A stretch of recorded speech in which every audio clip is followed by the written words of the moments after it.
Victoria Sterling stared out at Manhattan through the bulletproof windows of her office on the 47th floor. The December sun painted the skyscrapers gold, but she couldn't feel any warmth. At 42, she ran a pharmaceutical empire valued at $3.2 billion. Yet her desk was empty of family photographs. Not a single picture of her daughter Emma remained. The little girl who died at 8 in an accident, Victoria still blamed herself for. That cold Tuesday morning, something unexpected happened. A girl of about 12 was sitting on the marble bench in the Sterling Tower lobby, sketching in a battered notebook. Brown hair fell across her focused face, and her hands moved with a delicacy that caught the security guards' attention. When they tried to approach, she lifted her gaze, eyes the deep blue of a stormy ocean, and began making quick gestures with her hand. She was deaf. Victoria came down to the lobby herself, something she hadn't done in years. The girl watched her approach and, without a hint of hesitation, tore a page from the notebook and held it out. On the paper was a perfect drawing, an elegant woman standing at a tall window, tears falling like rain over an entire city. Underneath, in a child's handwriting, were the words, "Some people cry so loudly that only silence can hear them." Victoria's heart stopped. How did this child know? How had she captured exactly what Victoria felt every single day as she stared out her office window? Before we dive into this story, let us know in the comments, where are you watching from? Now, enjoy the story. The girl stood up, tucked the notebook into a worn-out backpack, and walked toward the exit. Victoria followed her, but when she reached the revolving door, the girl had already vanished into the crowds of Fifth Avenue. All that remained was the drawing in her trembling hands and a strange feeling in her chest, like someone had lit a candle in a room that had been dark for far too long. That night, Victoria couldn't sleep. She sat staring at the drawing until dawn, trying to understand how an unknown child had seen straight through the armor she'd spent 15 years building. Since Emma's death, Victoria had turned herself into a money-making machine, buying companies, shutting down factories, laying off workers, doing anything she could not to feel the pain eating her alive. The drawing was now framed on her desk, replacing the empty space where Emma's photo should have been. For the first time in years, Victoria Sterling wondered if there was still time to be human again. The next morning, she cancelled all her meetings and went back down to the lobby. She needed to find the mysterious girl who had stirred something inside her frozen heart, but the marble bench was empty, and the security guard said no child had been seen since the day before. A pang of desperation gripped her. Was it possible that the girl had been nothing more than an illusion conjured by her exhausted mind? Or was it a sign that maybe there was still hope for someone like her, someone who had lost everything by choosing money over love? Before we dive into this story, tell us in the comments, where are you watching? Alright, now sit back and enjoy the story. The morning after that unexpected encounter in the lobby of Sterling Tower, Victoria Sterling could feel the weight of the silence the deaf girl had left in her heart. The drawing, now framed on her desk, seemed to pulse with a message she still couldn't fully decipher. Every stroke, every line, carried a deeper meaning, a key to a world Victoria had forgotten long ago. Determined to understand the significance of that meeting, Victoria began spending time in the neighborhood where the girl had last been seen. The streets of Manhattan, with their relentless, frenzied rhythm, felt less oppressive when she was searching for something beyond money and power. She walked the crowded sidewalk, paying attention to things she used to overlook: the shy smile of a child, the weary eyes of a worker, the faint sound of music drifting from an open window. It was in a small park, hidden among tall buildings and cold concrete, that Victoria finally found her. The girl, whose name was Lily, was sitting on a weathered wooden bench, drawing with the same delicate focus that had captivated Victoria the day before. Her blue eyes sparkled with a mix of curiosity and wisdom far beyond her years, as if she carried secrets the world wasn't ready to hear. Victoria approached slowly, careful not to break the silent space Lily created around her. With graceful gesture, Lily communicated that she didn't speak, that her language was made of signs and drawing. To Victoria's surprise, she felt an immediate connection, as though those quiet hands could speak directly to her heart. She realized that despite the absence of words, there was a deeper conversation happening between them, a sharing of feelings and emotions that transcended sound itself. In the days that followed, Victoria and Lily began to meet regularly. The billionaire, so used to controlling everything around her, discovered the quiet beauty of communication without words. Every gesture, every look, every drawing became a bridge between two souls who had lost so much but still carried hope. Victoria began learning sign language, stumbling through her first attempts, but determined to understand and be understood. Lily revealed that she too had lost her family, though for different reasons. She lived with her grandmother, a wise and gentle woman who taught her the importance of patience, love, and acceptance. The deaf girl carried a notebook filled with drawings that told stories of resilience, dream, and secrets kept in silence. Each page was a window into Lily's inner world, a world rich with emotion and color that Victoria was starting to explore with growing fascination. Victoria began to realize that her search for redemption would not be easy. The empire she had built so painstakingly was full of shadow, and the road to healing meant facing her own ghosts. But with Lily by her side, she felt she might finally find the strength to change. The girl's presence was like a lighthouse in the dark, a promise that there was still hope and love waiting to be discovered. The bond between them grew with each meeting. Victoria learned basic sign language to communicate more easily, while Lily learned that she could trust someone who once seemed so distant and cold. Together, they began building a new story where silence spoke louder than any word. For the first time in years, Victoria felt her heart slowly opening, allowing feelings she had buried long ago to resurface. In the days that followed, Victoria started reflecting on her own life with a clarity she hadn't known before. The decisions that led her to build her pharmaceutical empire, the choices that had driven her away from her family, and the quiet pain she had carried since losing Emma. She let herself feel the sadness she had suppressed for so long. It left her raw and vulnerable, but also more human than she had been in decades.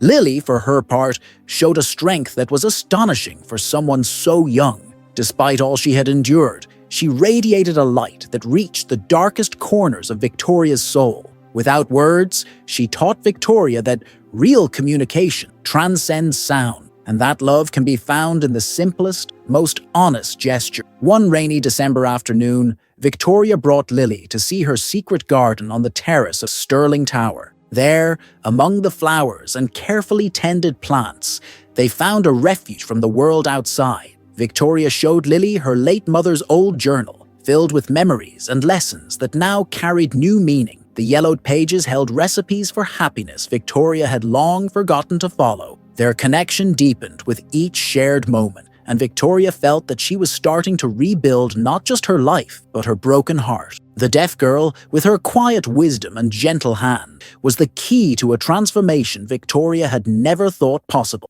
Every meeting was a discovery, a heartfelt exchange that strengthened the bond between them. Victoria learned to appreciate the silent, the attentive listening, and the gift of genuine presence. Lily, in turn, found in Victoria someone protective and loving, someone willing to learn and change, even after so many years of living behind walls. In the weeks that followed, their special bond grew even stronger. Each encounter was an opportunity for Victoria to shed the emotional armor that had shielded her from the world, and for Lily to share her silent universe, rich with vivid colors, expressive shapes, and profound feeling. Victoria began to understand that true power didn't lie in her billion-dollar fortune or her corporate empire, but in her capacity to connect with another person in a real and tender way. She allowed herself to laugh, to cry, and to dream again, feelings that had been dormant in her hardened heart for so long. With her quiet, natural wisdom, Lily showed Victoria that communication could go far beyond spoken word. In her delicate gestures and expressive drawing was a universal language that reached the soul and healed invisible wounds that time alone could never close.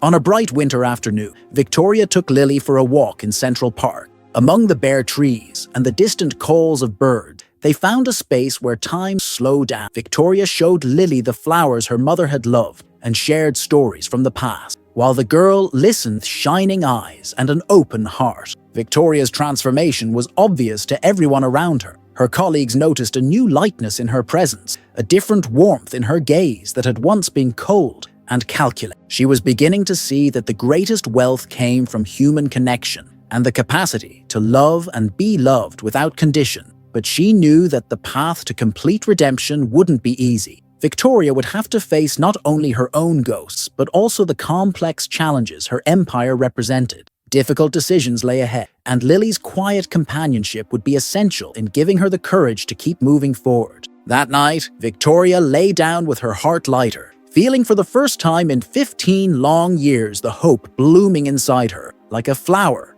finally finding the light. She knew the journey would be long and filled with obstacles, but she was ready to face every step of it, guided by Lily's silent strength and the love slowly being reborn in her wounded heart. Victoria Sterling woke up that December morning with a different feeling pulsing in her chest. Meeting Lily had stirred memories she'd kept locked away for 15 years, as if the girl's quiet presence had unlocked a door she had sworn never to open again. As she sipped her morning coffee on the penthouse terrace, watching the city wake up below, Victoria felt the weight of the choices that had brought her here. The transformation had begun subtly, but now it was impossible to ignore. Her assistants noticed she was arriving later to the office, spending more time gazing out the window, and for the first time in years, cancelling important meetings without explanation. What they didn't know was that Victoria was rediscovering a part of herself she had buried along with Emma. That afternoon, Victoria decided to do something she hadn't done in decades. She visited the attic of her Long Island mansion.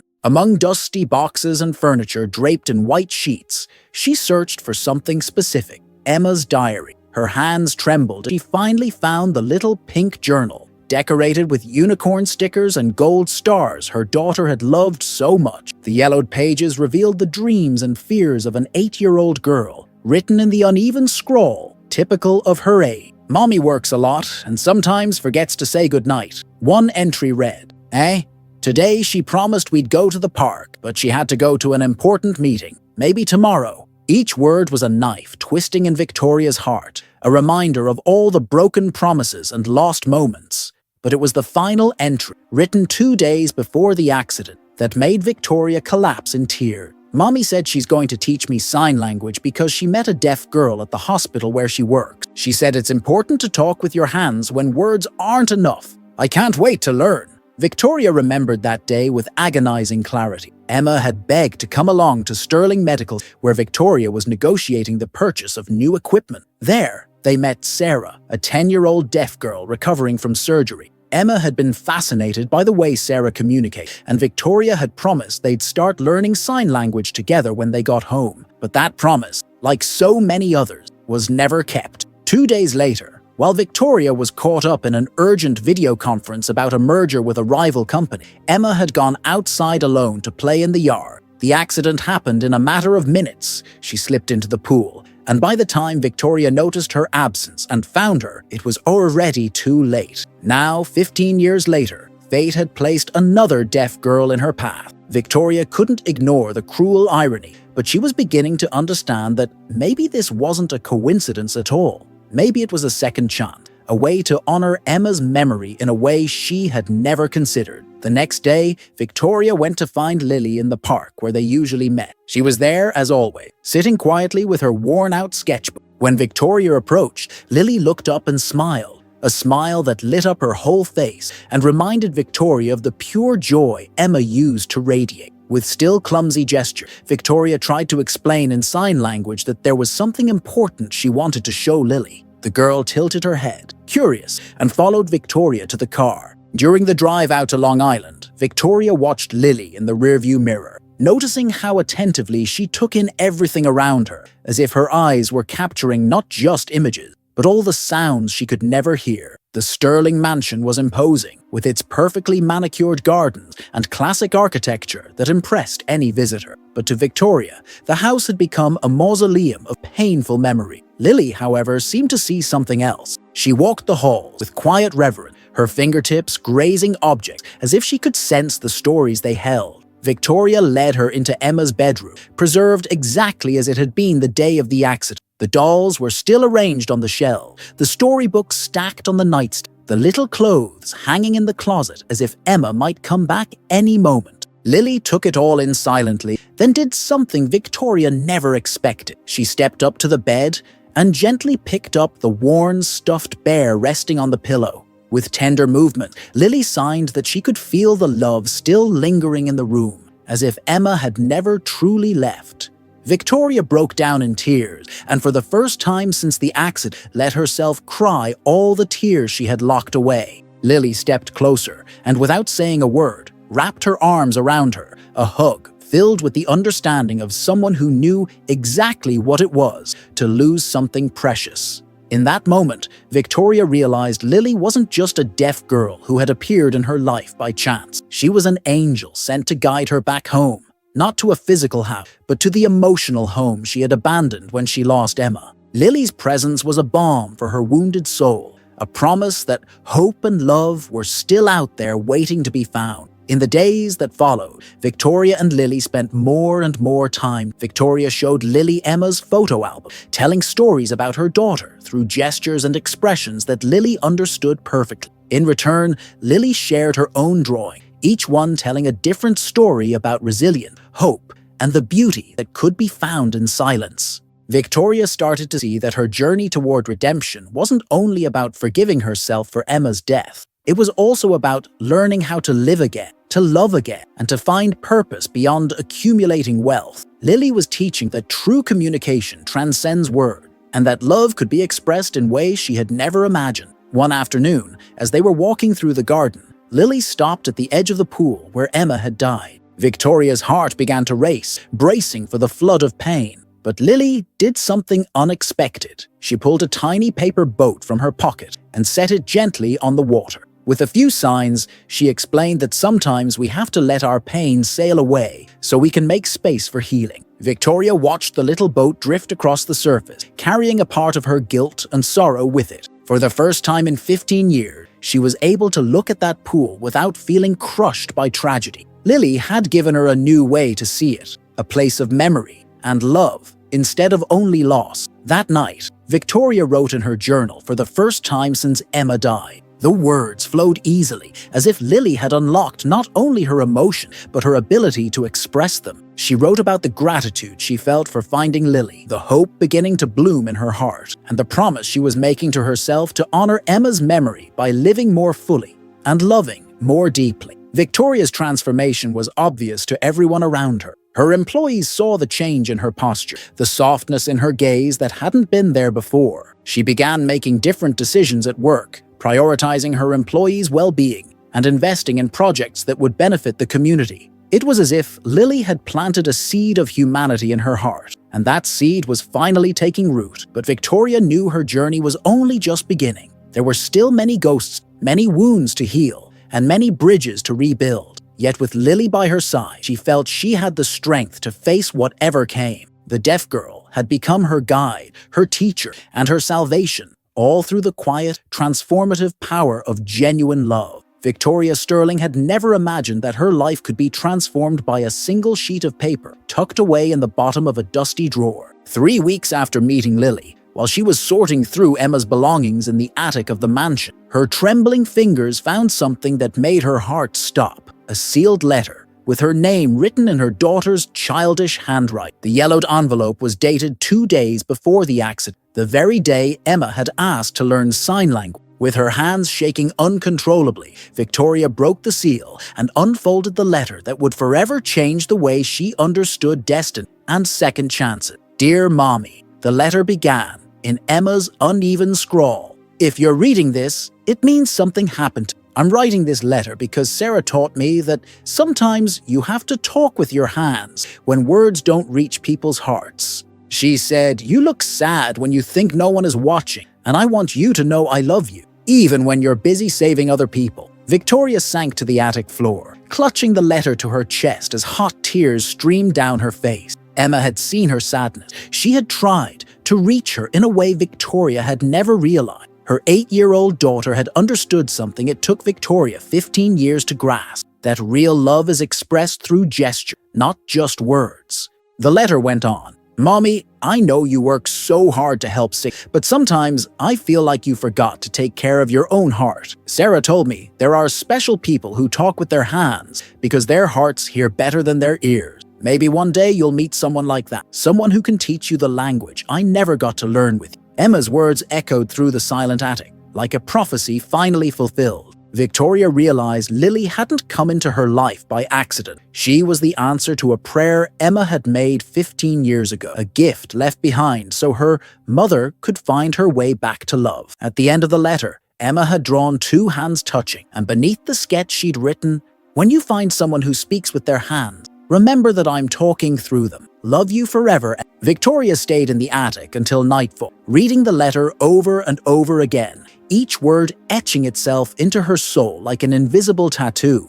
For the first time since the accident, she didn't feel only guilt and grief when she thought of Emma. She also felt gratitude and hope. Her daughter had left her a map to redemption, and Lily was the key to unlocking it. The next morning, Victoria went looking for Lily with a new urgency. She found her in the park, sketching under the shade of an old oak tree. Victoria knelt in front of her, and with gestures still clumsy but full of emotion, tried to communicate what she had discovered. Lily tilted her head, curious, and Victoria handed her Emma's letter. Lily's blue eyes filled with tears as she read every word carefully. When she finished, she looked up at Victoria with an expression of profound understanding, as if she finally knew why their paths had crossed. With delicate sigh, Lily shared that she could feel Emma's presence all around them, guiding every moment they spent together. Then Lily did something extraordinary. She pulled out her sketchbook and showed Victoria a page she had never seen before. It was a drawing of two figures,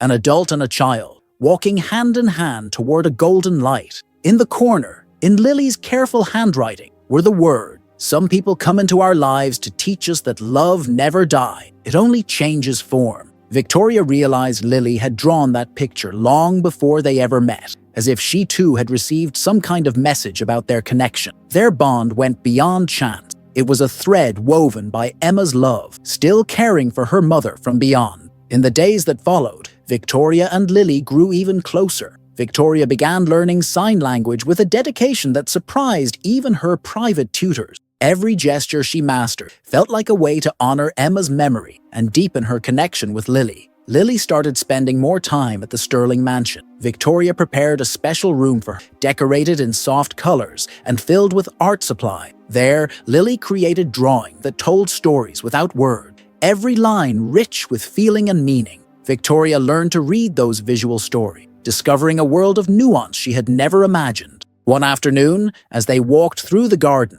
Lily stopped in front of a bed of white roses Emma had once tended. With gentle sign, she shared that she could feel the loving energy that still lingered there. Victoria told her how Emma would spend hours talking to the flowers as if they were her dearest friend. Then, Lily suggested something that touched Victoria's heart deeply, that they create a special garden in Emma's memory, a place where other children could come to learn about sign language and the importance of communicating beyond words.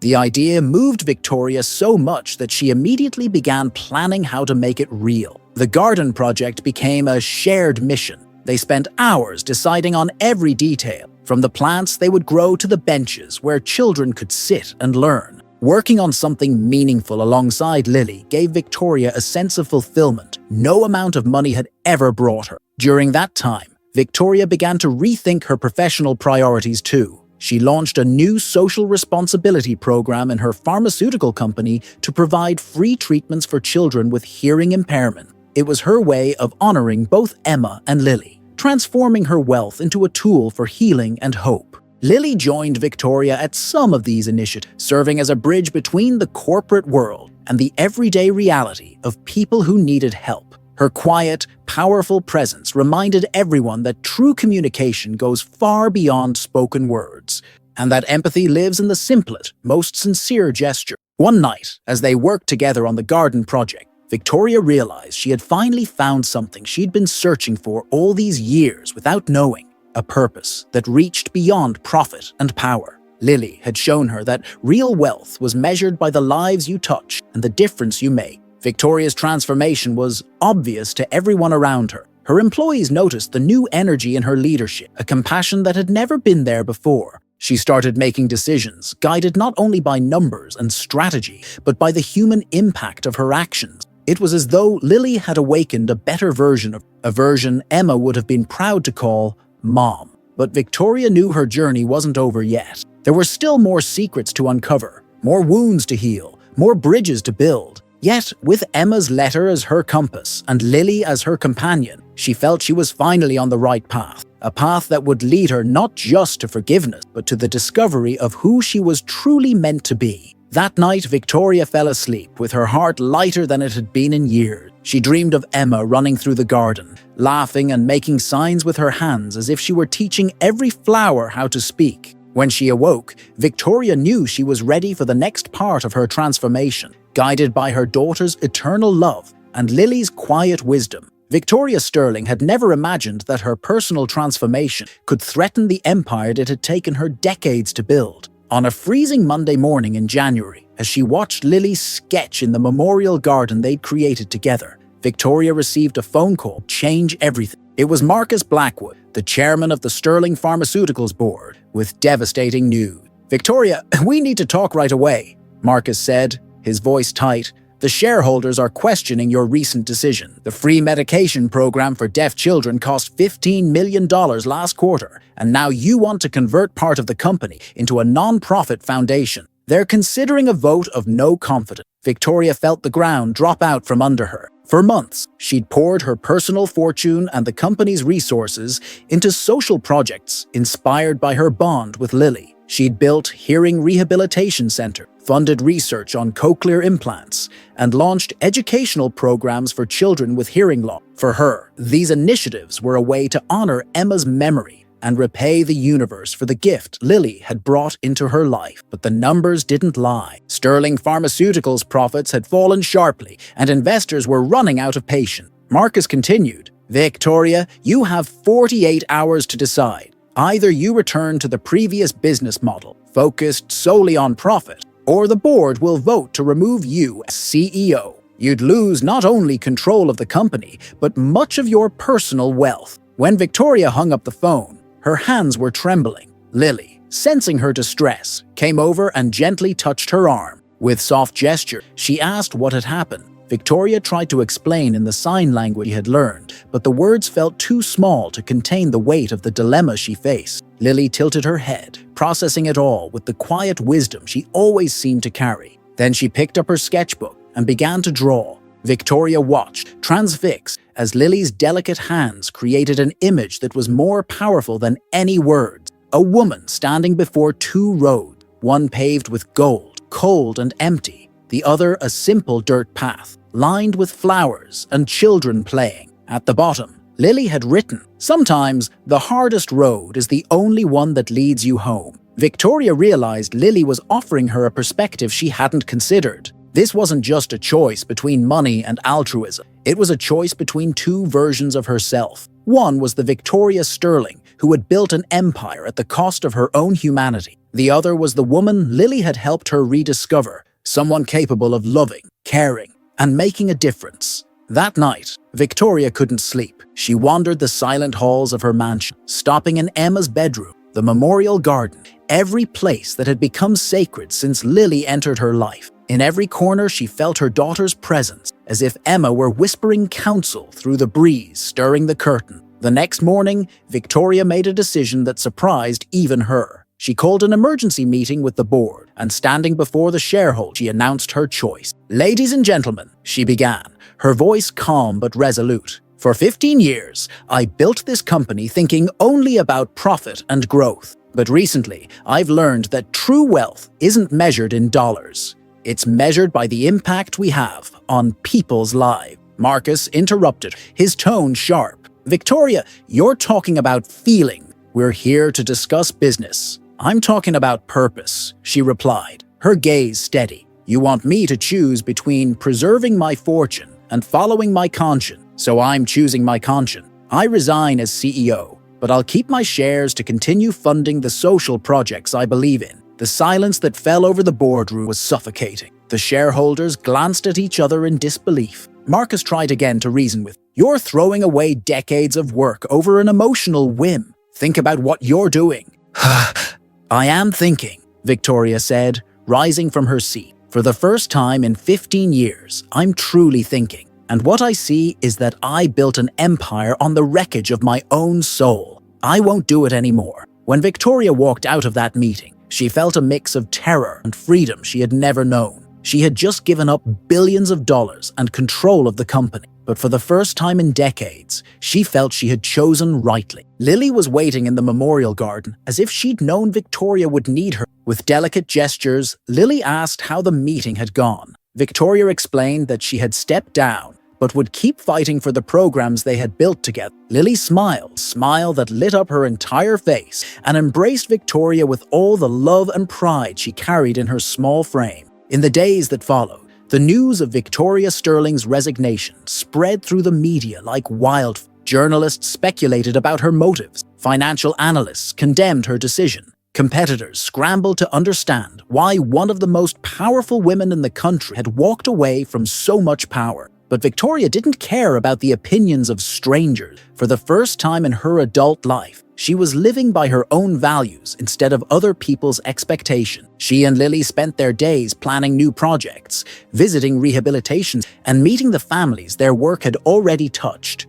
During one of those visits, Victoria met Maria Santos, a single mother whose 6-year-old son had received a free cochlear implant. Maria took Victoria's hands in hers, tears brimming in her eyes. "Ms. Sterling," she whispered, her voice breaking, "you gave my son his hearing. He can hear my voice for the first time in his life. How can I ever thank you?" Victoria looked over at Lily, who was sitting in the courtyard showing the little boy some basic sign. In that moment, she knew she had made the right choice. The money she'd lost was becoming smile, hope, and second chances for countless families. But her journey was far from over. Marcus Blackwood and other executives began a campaign to discredit her initiative, claiming she was wasting resources that should go to developing new drugs. The pressure was relentless, and Victoria found herself questioning whether she'd done the right thing. It was Lily who gave her the strength to keep going. One evening, as they walked through the memorial garden, Lily stopped in front of the rose bush Emma had once tended. With slow, careful gestures, she told Victoria she could feel Emma's approval in every project they were building. "Your daughter is proud,"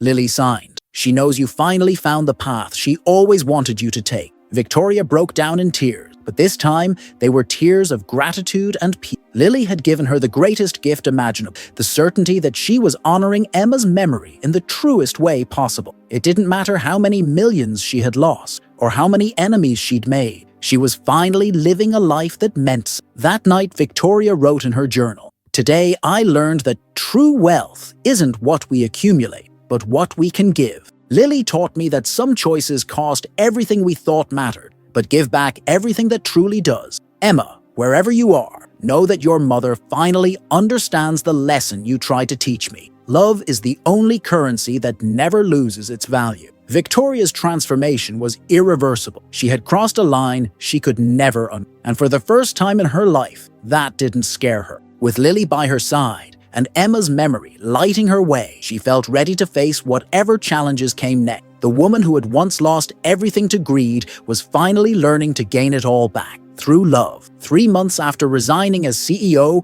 Victoria Sterling was facing the greatest crisis of her adult life. The attacks from Marcus Blackwood and the board had escalated, and now she was discovering that they were using questionable tactics to sabotage the social project she held closest to her heart. On a rainy Thursday morning in April, Victoria received a phone call that made her blood run cold. "Ms. Sterling," came the trembling voice of Dr. Patricia Hernandez, director of the hearing rehabilitation center Victoria had funded. "I need to tell you something urgent. Last night, auditors from Sterling Pharmaceuticals showed up. They claimed our center is operating illegally and threatened to cut all funding if we don't turn over the medical records of every child we've treated." Victoria felt her world collapse around her. Marcus was using the very company she had built to attack everything she cared about most. Worse, he was putting hundreds of children's treatment at risk just to force her to walk back her decision. It was a cruel, calculated move, typical of the man she had known for decades. When Victoria arrived at the rehabilitation center, she found Lily waiting for her in the atrium garden.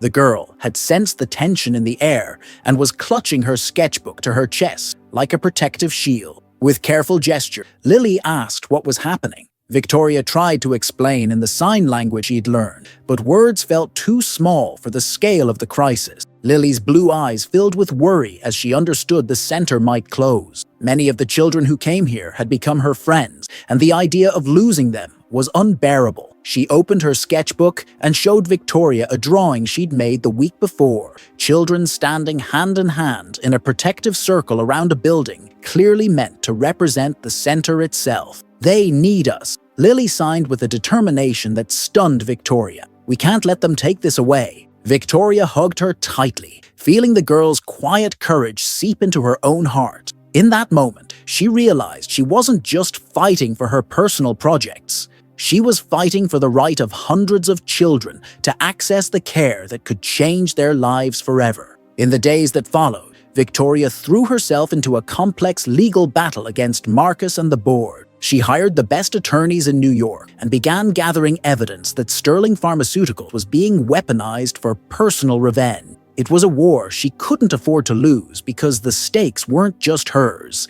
They belonged to so many families counting on her. During this turbulent time, Lily became Victoria's anchor. She accompanied her to many of the strategy meetings, a quiet, steady reminder of what was truly at stake. Her calm presence inspired Victoria to keep going, even when the odds looked impossible. It was in one of those meetings that Victoria learned something that would change everything. Her lead attorney, James Morrison, had uncovered documents proving that Marcus was siphoning company funds into personal accounts and using Victoria's social projects as a pretext for bogus investigation. "Victoria," James said, his voice tinged with cautious excitement, "we have enough evidence not only to overturn the board's actions, but to sue Marcus for corporate misconduct. He made a serious mistake trying to turn the company against you." Victoria felt a rush of relief mixed with sorrow. On one hand, she finally had the leverage to protect her work. On the other, it broke her heart to see how far Marcus was willing to go, someone she'd once trusted to destroy what she'd built.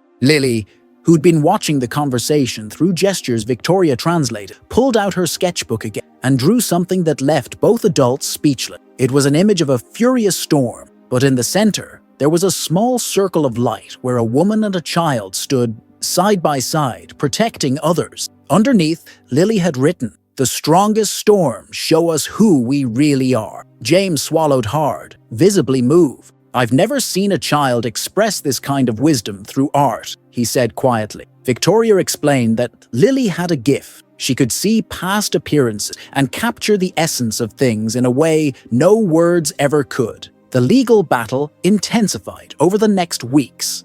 Marcus fought back viciously, claiming Victoria was using her emotional state to manipulate public sympathy. He went so far as to question her mental stability, suggesting her obsession with social projects was the result of a nervous breakdown. But Marcus had underestimated the power of truth and of Victoria's resolve. The evidence against him was overwhelming, and his attempts to smear her only made her stronger. The media picked up the story, portraying Victoria as a brave woman who had sacrificed her fortune to help vulnerable children. During one especially tense hearing, Lily did something extraordinary. Victoria had brought her to court as an observer, but when Marcus began spreading lies about the program, Lily stood up and walked to the front of the room. With steady, deliberate gesture, she addressed the judge. An interpreter began translating, "Your Honor, I am one of the children this man wants to hurt. Victoria Sterling gave me a new family and hope. She is not sick, she is healed."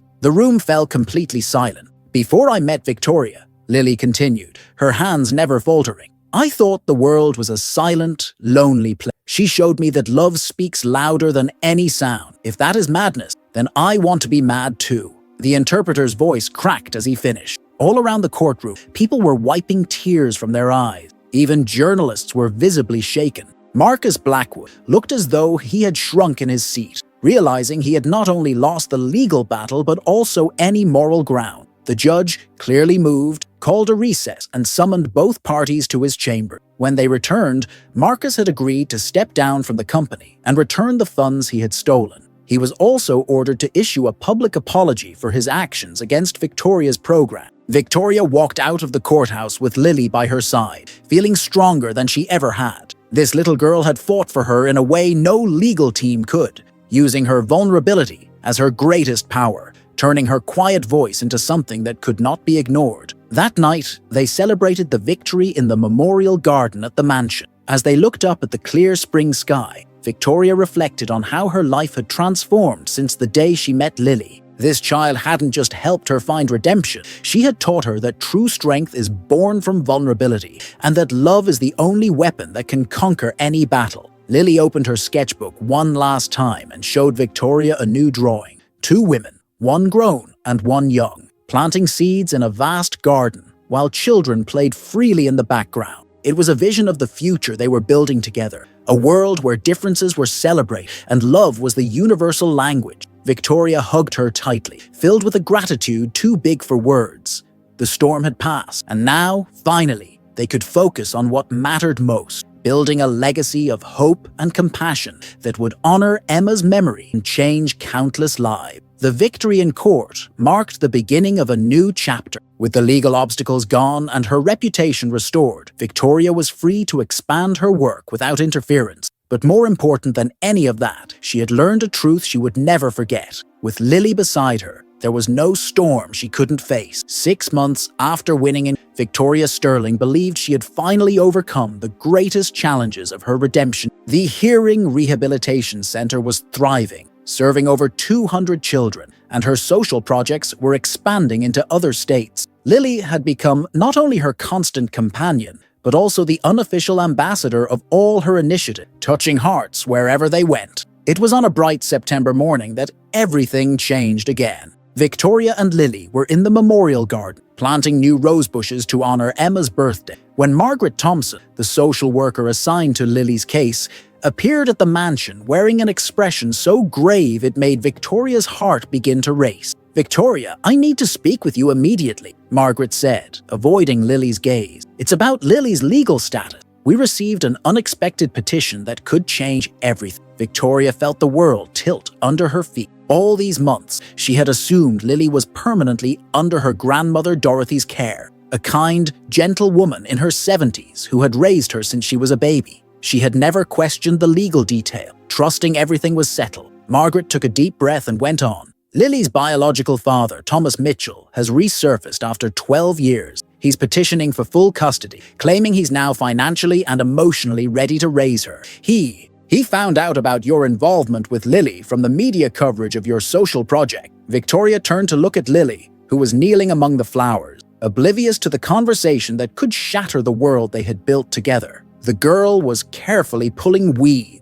her movements precise and gentle, the same attentive care she gave everything in life. "How is this possible?" Victoria asked, her voice breaking. "He abandoned her when she was just a baby. Dorothy told me he disappeared after he learned Lily was deaf. He said he couldn't handle a defective child." Margaret's shoulders sank. "Thomas says he was young and immature then. Now at 34, he claims he's prepared to be a father. He's married, owns a stable home in Chicago, and has a well-paying job as an engineer. Legally, his parental rights were never formally terminated." Victoria felt like she'd been punched in the stomach. The thought of losing Lily was unbearable, but worse still was imagining her being forced to live with a man who had once rejected her because she was different. Lily had found in Victoria and Dorothy a family who loved her unconditionally, who celebrated her uniqueness, instead of seeing her as a burden. That night, Victoria couldn't sleep. She walked the halls of the mansion, stopping in every place that had become sacred to her and Lily. The art studio she'd built especially for her, the memorial garden where they spent countless hours talking in sign language, the bedroom that was Lily's safe haven.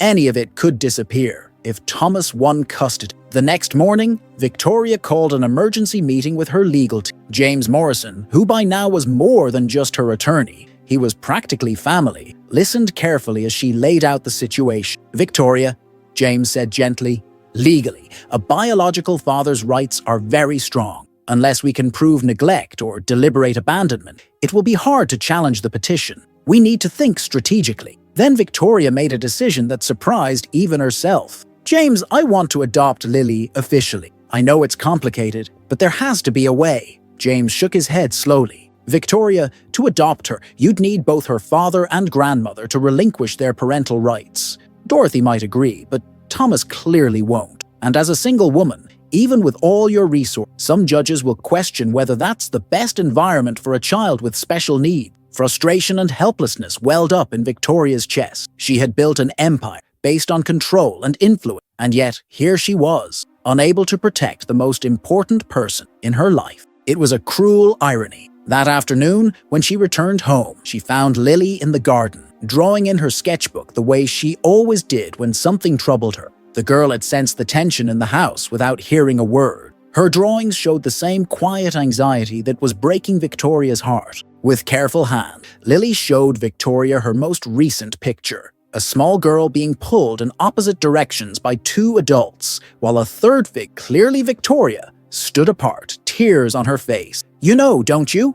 Victoria signed, her hands trembling. Lily nodded. Then she turned the page and revealed another drawing. The same little girl, but this time running toward the figure representing Victoria, while the other two adults faded into the background. Beneath it, in her careful handwriting, Lily had written, "The heart chooses where it wants to stay." Victoria pulled her into an embrace, tears streaming down her face. Lily understood more than any adult ever could, and her message was simple and profound. She wanted to stay with Victoria, no matter what the law said. In the days that followed, Victoria dove into research about custody and adoption law. She read similar cases, studied legal precedents, and consulted experts in family law. She was determined to find a way to keep Lily safe. Then, during a conversation with Dorothy, Victoria discovered something that changed everything. Dorothy explained that Thomas had reached out a few times over the years, but always sporadically, never committing to any real involvement.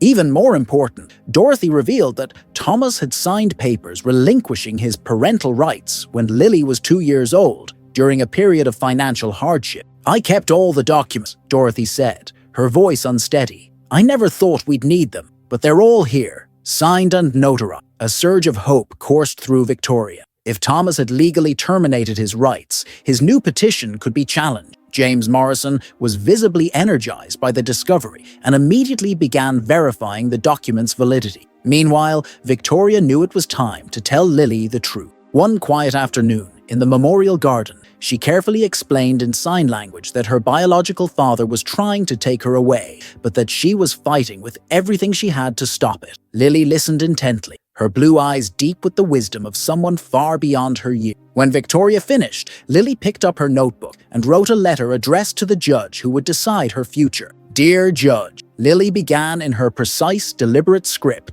"My name is Lily, and I am deaf. But that doesn't mean I don't understand what is happening. Victoria Sterling is not just a rich woman who wants to help me. She is my real family, the person who taught me that being different means being special." The letter continued. "My father left me when he found out I was deaf because he thought I was broken. Victoria found me and showed me I am perfect just the way I am.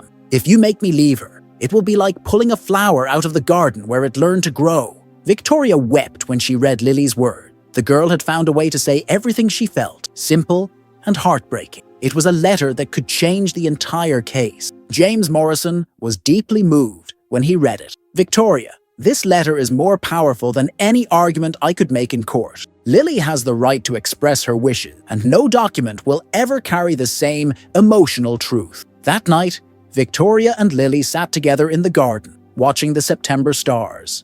Victoria knew the hardest fight of her life was about to begin, but for the first time since she'd learned about Thomas's petition, she felt hope. Lily took Victoria's hand and, with soft, steady gestures, signed, "No matter what happens, you will always be my real mom. Love doesn't need papers to exist." Victoria hugged her tightly, knowing that whatever the legal outcome, no one could take away what they had found. A love so genuine and unshakable that it transcended any definition of family. The hearing was scheduled for the following week, and Victoria was prepared to fight with everything she had to keep Lily by her side. With the signed parental termination documents and Lily's beautiful letter, she finally believed that justice might prevail and that their unconventional family could remain whole. The courtroom was packed on the morning of Monday, October 15th. Victoria Sterling had never felt so nervous, not even during the biggest business negotiations of her career. Beside her, Lily sat calm and composed, wearing a pale blue dress that made her eyes shine even brighter. She clutched the notebook containing the letter that might decide her fate. Across the room, Thomas Mitchell sat with his lawyer, an unremarkable-looking man Victoria observed with a mix of curiosity and revulsion. It was hard to believe this was the same man who had once walked away from Lily, simply because she was deaf. His brown hair was neatly combed, and he wore an expensive suit. clearly purchased to impress the judge. Judge Robert Harrison, a kind-eyed man in his 60s with silver hair, called the session to order. Victoria felt her pulse thundering as he began outlining the purpose of the hearing, to determine what was in the best interest of Lily, not to satisfy the wishes of any adult in the room. James Morrison was the first to stand. Calmly, he presented the documents Dorothy had kept safe all those years. "Your Honor," James began, "we have here irrefutable proof that Mr. Mitchell voluntarily relinquished his parental rights when Lily was just 2 years old. These documents were signed and notarized at the time." Thomas's attorney, Richard Stevens, rose immediately. "Your Honor, my client was young and facing serious financial hardship when he signed those papers. He did not fully understand the long-term consequence. He has since matured, built a stable life, and is ready to assume the responsibilities he once abandoned." Throughout the exchange, Victoria kept her eyes on Lily. The girl sat perfectly still, studying the lawyers and the judge, reading their lips with astonishing focus. Now and then, she scribbled notes in her notebook, as though documenting her own version of what was unfolding. Then Judge Harrison did something no one had quite expected. "I would like to hear directly from Lily," he said, his voice steady but gentle. "I understand she communicates through sign language, so we will have an interpreter to ensure her words are clearly heard." Lily stood up with a grace and quiet dignity that seemed to fill every corner of the courtroom. She walked forward, her steps sure and deliberate, clutching her notebook against her chest like a shield. The interpreter stepped to her side, ready. With precise, fluid movements, Lily began to sign. "Your Honor, my name is Lily. I am 12 years old. I know I am deaf, but that doesn't mean I don't understand exactly what is happening today." The interpreter's voice carried her words across the silent room. "When I was very little, my father left because he said he couldn't look at a child who was broken. He told my grandmother he wasn't strong enough to be my dad." Thomas Mitchell lowered his gaze, visibly ashamed as his own words came back to him in front of everyone. His wife placed a hand on his arm, but he only shrank deeper into his chair. Lily went on. "All these years, my grandmother Dorothy loved me. She learned sign language to talk with me. She read hundreds of books about raising deaf children. She never made me feel like I was a burden." Victoria felt hot tears spill down her cheek. Lily was laying her deepest wounds bare in front of strangers, but her voice, translated through the interpreter, was unwavering. "Then, a few months ago, I met Victoria Sterling," Lily continued. "At first, I thought she was just another adult who felt sorry for me, but she was different. She didn't try to fix me or make me feel like I had to be like everyone else. She learned my language." Lily paused, turning her gaze directly to Victoria. "Victoria taught me that being deaf isn't something to hide. It's just another way to experience the world. She created programs to help other kids like me, not out of guilt, but because she truly believes all children deserve love and opportunity." The courtroom was absolutely still. Even the attorneys looked visibly moved. Judge Harrison leaned forward, clearly listening with his whole heart. Then, Lily opened her notebook and held it out to the judge. "I wrote this letter so you could hear my feelings in my own words," she signed. The interpreter began reading aloud, each sentence cutting straight through the quiet. "Dear Judge," the letter began, "my name is Lily and I am deaf, but I am not confused. Victoria Sterling is not just a rich lady who wants to help me. She is my real family, the person who taught me that being different means being special." When the interpreter reached the line where Lily wrote that Victoria was her real mother, Thomas finally lifted his head. His eyes were red and wet with emotion. "Your Honor," Lily signed, "I am not asking you to choose between my biological father and Victoria. I am asking you to choose between someone who left me when I needed him most and someone who found me when I was lost." She drew a steady breath and finished. "If my father truly wants to be part of my life, maybe we can find a way for that to happen. But my home is with Victoria. She is not just the person who takes care of me. She is the person who taught me to care for myself." When she was done, the silence was so profound, it felt like the room itself was holding its breath. Judge Harrison took a moment before speaking, his voice husky with feeling. "Mr. Mitchell," he said, "would you like to respond to what your daughter has shared?" Thomas stood slowly, his hands trembling. For a long moment, he simply looked at Lily, as if seeing her clearly for the first time in his life. When he finally spoke, his voice broke. "Lily, I don't have any excuses for what I did. You were right. I left because I was afraid, because I was weak. He paused to steady himself. I've spent all these years trying not to think about how much I failed you. But seeing you here, so strong and so sure of who you are, it makes me realize I don't deserve to take you away from what you've built. He looked at Victoria, then back to Lily. I came here thinking I had a right to be your father again. But now I see what you have with Victoria is something I could never give you. You found a family that loves you for exactly who you are, not in spite of it. Then to everyone's astonishment, Thomas turned to his lawyers and spoke firmly. I'm withdrawing my petition. Lily is where she belongs. He took a tentative step toward his daughter and with unsteady hands, clearly trained only recently, signed, I'm sorry, you deserve to be happy. Lily looked at him in surprise. Then, after a moment's hesitation, she raised her hands and signed back. Thank you for letting me stay where I am loved. Judge Harrison cleared his throat, his own eyes wet, given Mr. Mitchell's voluntary withdrawal of his claim, both past and present, and in consideration of the child's best interests, he said, I hereby grant permanent custody of Lily to Ms. Victoria Sterling with full authorization to begin formal adoption. Victoria broke down in tears of relief. Lily ran to her, and they embraced in the middle of the courtroom, while spontaneous applause rose around them. It was a victory, not just of law, but of love. That afternoon, Victoria, Lily, and Dorothy walked out into the crisp October sunlight. The leaves overhead glowed gold and amber, and Victoria felt as if she were truly beginning a new life, a life where she had finally found her purpose. Lily reached for her hand. With a radiant smile, she signed, Now, we are really a family. Victoria nodded,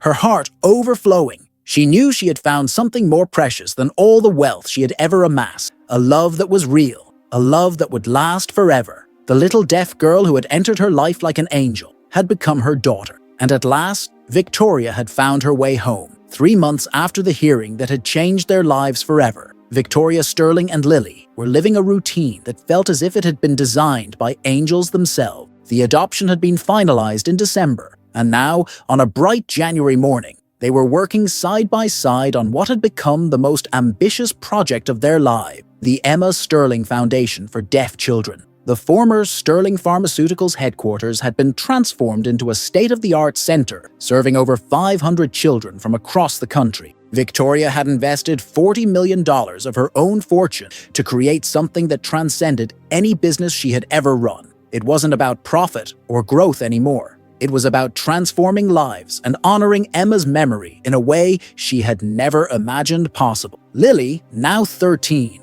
had become the foundation's official ambassador. Her presence in the hallways was like a shaft of sunlight, warming every room, every heart she touched. Younger children followed her as if she were an older sister, while teenagers respected her as a natural leader, someone who understood their struggles in a way no adult could. That morning, Victoria stood quietly in the doorway, watching Lily lead an art therapy session for a group of children who had just arrived at the center. Lily had developed her own unique approach to communication, a blend of signed language, expressive drawing, and gentle gestures that seemed to speak straight to the soul. Watching her was like witnessing a silent symphony in which every movement carried meaning and every look delivered a message of hope. Mom. Lily signed when she spotted Victoria standing. Come meet our new friend. The word Mom still made Victoria's heart leap with joy. Even after months, she had yet to grow accustomed to the beauty of that title, a name she hadn't earned through blood, but through the purest, most genuine love she had ever known. Victoria joined the group and was introduced to 5 children, ages 6 to 10, all recently diagnosed with hearing loss. Their parents sat together in the adjoining room, attending a support group led by Dorothy, who had moved to New York to help with the foundation and stay close to Lily. One boy, 8-year-old Marcus, drew Victoria's eye almost immediately. He sat apart from the others, arms folded tight across his chest, his small face twisted into a scowl of defiance she knew all too well. It was the same look she had once seen in her own mirror, the expression of someone who had lost something precious and didn't know how to face the pain. Lily noticed Victoria watching Marcus and approached him with the quiet patience of someone who knew exactly what it felt like to be that scared and angry. She sat beside him, signing slowly, giving him space. At first, he turned away, but bit by bit, he began to respond to her simple sign. Victoria watched in awe as Lily pulled out a drawing she'd made just for him, a little boy standing before a vast ocean. At first, the waves looked frightening and overwhelming, but if you looked closer, you could see playful dolphins and bright fish hidden in the depth. Sometimes, Lily sighed, "The things that look scariest at first become the biggest adventure of our lives." Marcus stared at the picture for a long moment. Then something remarkable happened. He smiled, a small, hesitant, but unmistakably real smile. It was the first smile his parents had seen since he'd been diagnosed 3 weeks earlier. In that instant, Victoria felt something click into place deep inside her. She knew she had found her true purpose. This wasn't only about helping deaf children or keeping a promise to Emma. It was about creating a place where difference was celebrated, where silence became just another kind of music, and where every child could discover that their uniqueness was, in fact, their greatest gift. In the months that followed, the Emma Sterling Foundation became an international model of excellence in serving children with hearing loss. Victoria and Lily traveled the country, visiting other institutions, sharing their story, and inspiring communities to create similar programs. During one of these trips, they visited a school in Chicago, where they met Sarah, the same deaf girl Emma had met in the hospital 15 years before. Now 25, Sarah was a sign language teacher, working with children living in poverty. "I remember your daughter," Sarah said through an interpreter as she spoke with Victoria. "Emma was special. She told me her mom was important, and that one day you would learn sign language together." Tears slipped down Victoria's face as she listened. Emma had planted a seed of hope that had taken 15 years to bloom, and now it was flourishing in ways more beautiful than she had ever dared to dream. Sarah went on softly, "When I heard about the foundation and saw the photos of you and Lily, I knew Emma had found a way to keep her promise. Lily feels like a gift your daughter left for." That night, back in their hotel room, Victoria and Lily talked about meeting Sarah. Lily, with her quiet, perceptive wisdom, made an observation that pierced Victoria's heart in the best way. "Mom," she signed, "I think Emma knew you would need me just as much as I needed you. Maybe she asked the angels to bring us together at the right moment." Victoria pulled her close, feeling the warmth and the truth in her words. She could almost sense Emma surrounding them, a golden light enveloping their little family. She had learned that real love transcends death, that the promises made with a whole heart are never forgotten, and that sometimes the greatest blessings come disguised as challenges. The foundation kept growing. Victoria discovered a new kind of fulfillment in using her wealth to create something that would last far beyond her lifetime. Every child who passed through the center left not only with tools to navigate a world that didn't always understand them, but with the unshakable knowledge that they were cherished exactly as they were. Lily blossomed into an extraordinary young woman, balancing her studies with her role at the foundation. She created an innovative mentorship program, pairing older children with newcomers, helping them adapt to their new reality. Her sketchbooks became a series of illustrated books used in schools across the country to teach about diversity and inclusion. One afternoon, as they walked through the Memorial Garden, now expanded to include a space dedicated to every child who had come through the foundation, Lily stopped in front of Emma's rosebush and did something that took Victoria by surprise. With gentle hands, she began speaking to Emma, signing about her days at the foundation, the children they had helped, and how Victoria had become the most loving mother she could have hoped for. Victoria stood in silence, her heart full, understanding that Lily had found her own way to keep Emma present in their lives. "She's listening," Lily signed when she noticed Victoria watching. "I can feel her happiness. She's proud of us." Victoria nodded, blinking back tears. Lily was right.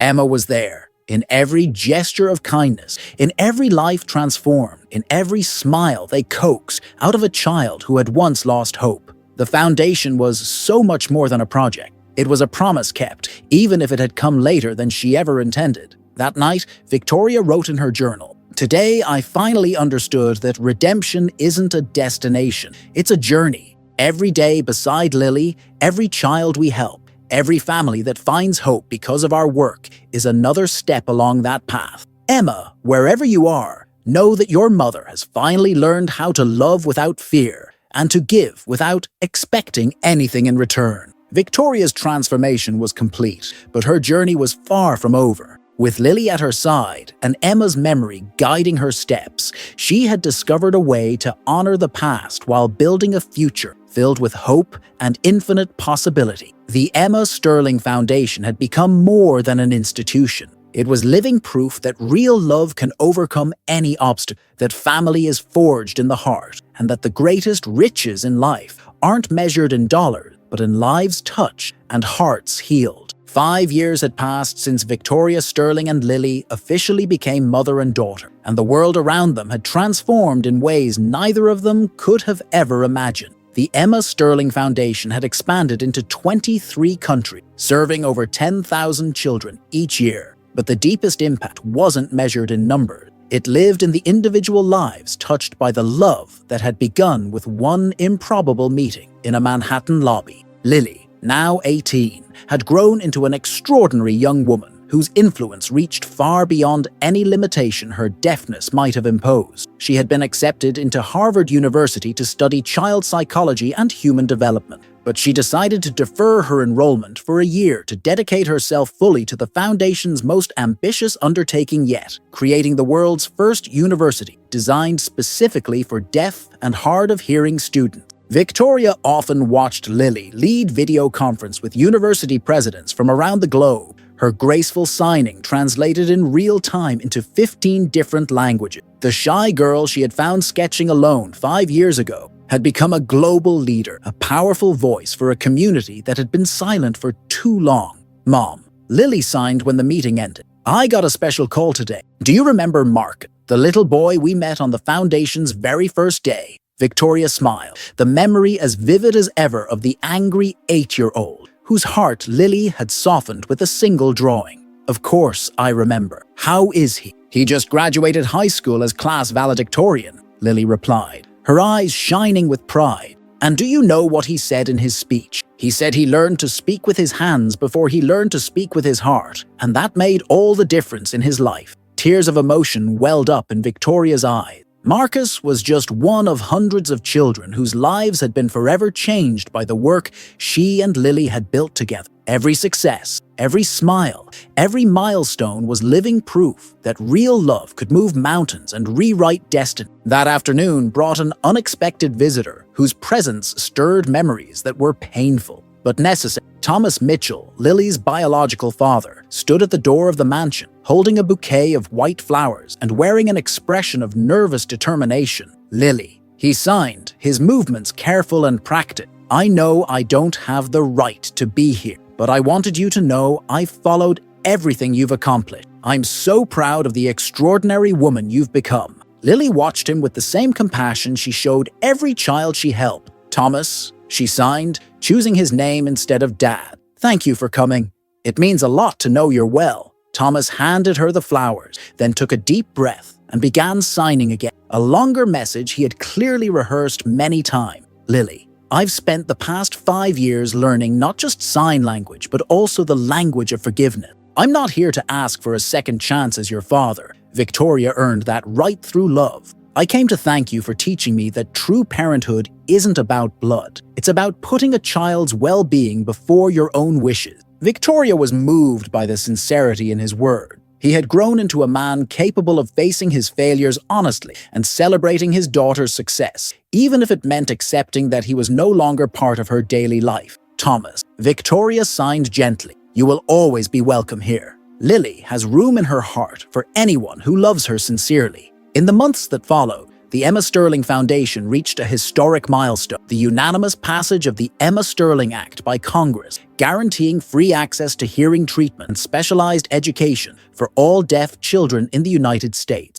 During the bill's signing ceremony at the White House, Lily was invited to speak on behalf of every child who would benefit. Her address, translated in real time and broadcast worldwide, became a landmark moment in the fight for disability rights. Members of Congress, Mr. President, fellow American, Lily began, her interpreter's voice carrying her words across the silent hall. My name is Lily Sterling, and I speak today, not just for myself, but for every child who has learned that silence can be the most powerful form of communication. She continued, her face luminous, 5 years ago, I was just a deaf girl who felt invisible in the world. Today, I am here because an extraordinary woman taught me that what we see as our greatest weakness can become our greatest strength. Victoria Sterling didn't save me. She taught me how to save myself. The room erupted in applause again and again. When Lily finished, the president stood and, using signs he had learned just for that moment, signed, "Thank you for teaching us that true communication comes from the heart." That evening, Victoria and Lily walked through the memorial garden behind the mansion, now expanded to include a section dedicated to every child who had come through the foundation. Thousands of small plaques etched with names and drawings created a mosaic of hope stretching over several acres. Mom, Lily signed softly as they stopped at Emma's original rose book. Sometimes I feel like Emma is here with us, smiling at everything we've built. Victoria nodded, reaching out to touch one of the white roses in full bloom. She is here, my love. Every life we've changed, every smile we've sparked, every child who has found hope. That's Emma living through us. Lily smiled and revealed something she had been keeping as a surprise. Mom, I've made my decision about college. I'm going to accept my place at Harvard, but I want to focus on something special: neuroscience and language development. I want to discover new ways to help deaf children connect with the world. Victoria pulled her into an embrace, her heart overflowing with pride. Her daughter had found her purpose and was ready to take the legacy they had built even further. Emma would be so proud of you, she whispered. We both are. In the years that followed, Lily became one of the youngest researchers ever recognized internationally for her breakthroughs in neuroplasticity and language development in deaf children. Her work revolutionized treatment and created new possibilities for millions of people worldwide. Victoria, now 52, had found a peace she never dreamed possible. She woke up each day knowing her life had purpose, her choices mattered, and the love she shared with Lily was the greatest wealth she would ever know. On a special spring morning, exactly 10 years after their first meeting in the Sterling Tower lobby, Victoria and Lily opened the Emma Sterling Museum of Human Communication. It was an interactive space where children and adults could learn about different ways of connecting, celebrating diversity, and promoting inclusion. At the entrance, a bronze plaque bore a quote from Emma's childhood diary. Mom, when you meet someone who speaks with their hands, remember that I am speaking through them. Beneath it, Lily had added her own words. And when you meet someone who loves without condition, know that Emma is still teaching the world to be better. That night, as they stood together on the mansion terrace, looking up at the stars, Victoria reflected on the extraordinary journey she had lived. She had lost a daughter but found another. She had walked away from billion, only to discover riches she never imagined. She had learned that true love has no limits, that family is built by the choices of the heart, and that sometimes the greatest blessings arrive disguised as trial. Lily, Victoria signed, her eyes warm with gratitude. Thank you for showing me that losing everything can be the first step toward finding everything. Lily smiled, the smile that had brightened Victoria's life from their very first day. Mom, she signed back. Thank you for proving that silence can be the most beautiful music in the world when it's shared with love. And as the night wrapped the house in its quiet embrace, Victoria Sterling knew she had finally found her way home. Not a place, but a state of being, where love reigned above all, and every day was an opportunity to change a life. The woman who once lost her family to greed had discovered that a deaf girl could lead her back, not only to love, but to the truest, most complete version of herself. And in that discovery, she had found not just redemption, but the purpose that would give meaning to every day still to come. Thank you so much for staying with us through this unforgettable story. We hope Victoria and Lily's journey touched your heart as deeply as it touched ours. Tell us in the comments, what part of their story moved you most? If you believe in the transformative power of love and want to hear more stories like this one, don't forget to subscribe and hit the notification bell and tell us, what kind of story would you like to see next? Leave your suggestions below. We love hearing from you. See you in the next story.